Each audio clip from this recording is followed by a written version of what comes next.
Good morning. I'm David Halperin. I'm the director of Campus Progress, and I want to say, on behalf of our team and the Center for American Progress, welcome to the 5th Annual Campus Progress National Conference, and thank you so much for coming.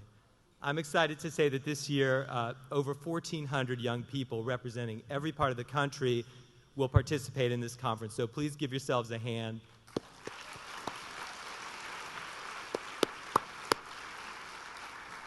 And I hope that you will experience or have experienced our gender-neutral bathrooms outside.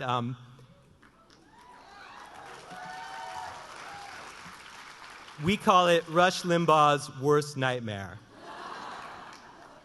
I want to thank all our friends who are working with us on the events this week, our Journalism in Action Day and our Journalism Conference, our Grassroots Training and Lobby Day, and this day. Especially thank you, The Nation magazine, Campus Camp Wellstone, the United States Students Association, Student Perks, Healthcare for America Now, and of course, the Energy Action Coalition.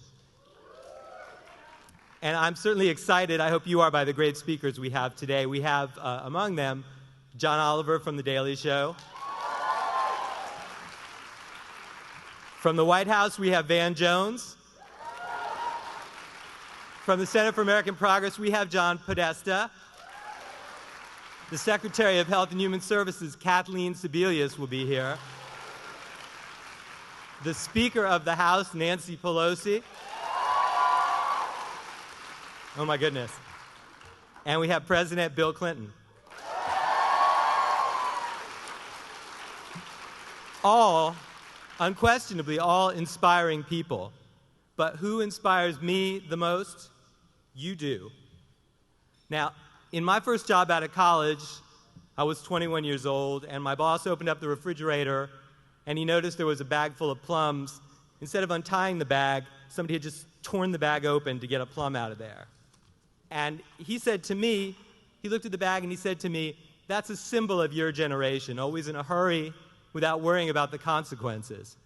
And I remember thinking, hey, crabby old dude, we're hungry. Now, that was a while ago, and so now at work, obviously, you're looking at the crabby old dude. But I'm a bit more sympathetic to the cause of ripping open the bag, to the cause of being impatient. I think you can be in a hurry to get what you want while still doing a good job of trying to plan to do something powerful for the future. And really, that's what we're trying to do at Campus Progress. We focus on the now, helping young people to become a stronger force for progressive change now, while providing the training, the opportunities to help make new generations of progressive leaders more effective, better informed, better trained, more diverse, and more united. We started Campus Progress in early 2005. Now that was, especially for many of you, a long time ago. Evanescence was popular. And these guys had just been reelected along with a conservative Congress. They claimed a mandate. Now, it's hard to remember what that mandate was, but as far as I can piece it together now, it was a mandate to mess up the country in the 4 years even more than they did in their first 4 years. But what happened over the next 4 years? Did they happen? No, you happened. Young people spoke out and organized for progressive change. You stood up for civil rights and justice. You pressed your campuses and your communities for living wages and for clean energy. You organized for peace and human rights in Tibet and Darfur, in Iraq, and also at Guantanamo. Now, older people, a few of us, started to get a clue about all this, and we saw that your generation is something special. You're smart, you're engaged, you're creative, you're diverse, you're tolerant, you're fearless. What you are is strongly progressive. And we wanted to invest in you and support your work. And we really believed, and we believe, there's no limit to what you can accomplish. Campus Progress has tried to do its part, giving grants and training for local youth journalism and activism, helping young people make their voices heard on the internet and in Washington, and holding events like this one. Now, what's the point of this? To eat and listen to speakers? It's to inspire you, it's to connect you with each other, and it's to try to get you on the path to even more effective activism and advocacy going forward. now. We had our first national conference back in 2005, in the summer of 2005, and we were fortunate to have as our keynote President Bill Clinton. And of course, as I mentioned, we're lucky to have President Clinton back again this year. The next year, 2006, our conference featured a speech by an obscure Midwestern freshman legislator. The rest is history.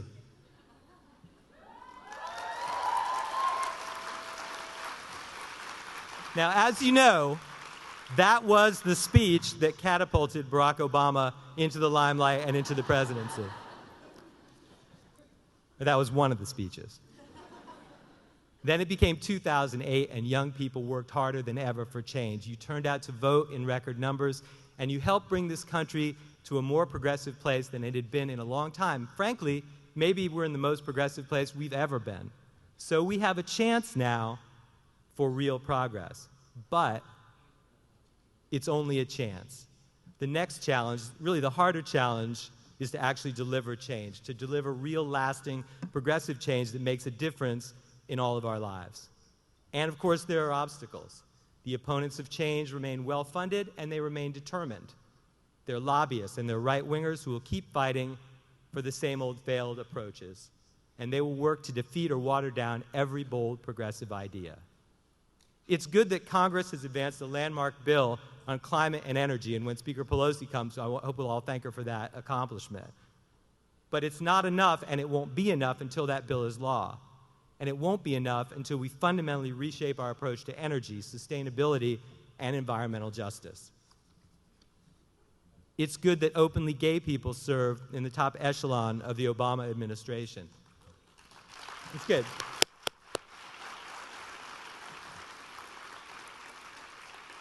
But it's not enough, and it won't be enough until LGBT people are granted the full rights and respect they deserve in the armed forces of America.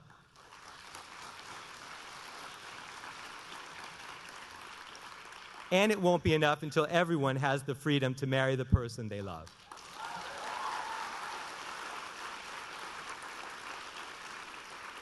What I'm saying is, just as you made a difference in last year's election, you can make a difference now if you speak out and organize. But if you don't act with urgency, nothing good will happen. We hope you'll work with Campus Progress and partner organizations to get things done. And many of our partners are here today, and we hope you'll work with them, you'll connect with them here and go on and work with them.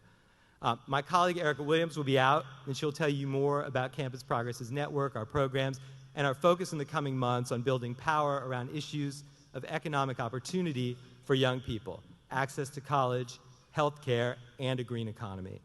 Whether you work with us or whether you launch your own group, keep standing up for what you believe in. That's the most important thing. So many of you are doing that, and let me just mention a few. Tony, who was our intern at Campus Progress, graduated from Morehouse and launched the Let's Raise a Million campaign to bring fluorescent bulbs and ideas about sustainable energy to low-income communities. Tiff, you'll meet later today, has used a grant from Campus Progress to build community for LGBT students at Wayne State in Detroit. Julie was one of our many great journalism interns we've had writing for campusprogress.org. As an 18-year-old student at Penn, she wasn't afraid to expose the hypocrisy of a far-right organization that tried to block her from covering their event. Adrian spoke eloquently one year at our national conference. He was an organizer for immigrant rights, and he had the courage to tell us why he felt so strongly, because he himself was undocumented. And you just met Human, who used our action grant to strengthen Texas students against the death penalty, and he acted by writing sharply worded essays, by organizing on the ground, and even by jumping out of airplanes with a parachute, skydiving to make his point. And now, of course, speaking out for freedom in Iran, which is, of course, on a lot of our minds right now. These are the people who inspire me. These are the people, you are the people, who will change this country and this world forever. So please, don't stop. Keep pushing. Let's have a great day together. And to start, I want to turn things over to two of my amazing colleagues at Campus Progress, who I'm so fortunate to be able to work with, Annika Carlson, Shireen Hall. Thank you all, and I hope to see you later.